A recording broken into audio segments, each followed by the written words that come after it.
Masa tu, umur saya dah lebih 35. Ada orang cakap, dah lambat nak mula bisnes. Ada yang tegur, bro, umur macam ni, tak payah susahkan diri lagi. Dan untuk sekejap, saya percaya. Sebab tu, saya pernah berhenti cuba. Berhenti tulis idea, berhenti percaya saya boleh.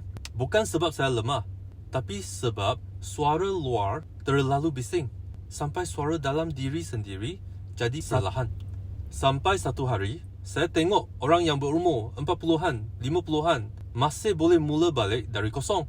Ada yang baru belajar, baru berniaga, baru hidup. Dan waktu tu saya sedar, bukan umur yang halang saya, tapi cerita yang saya ulang dalam kepala diri sendiri. Cerita yang orang lain tanam sejak dulu. You dah tua, you patut selesa. Sedangkan saya masih lapar, masih ada impian. Kalau you pun tengah fikir you dah terlambat, ingat ni, jalan hidup kita tak sama. Hidup ni bukan skrip orang lain. Jangan biar suara luar padamkan api dalam diri you.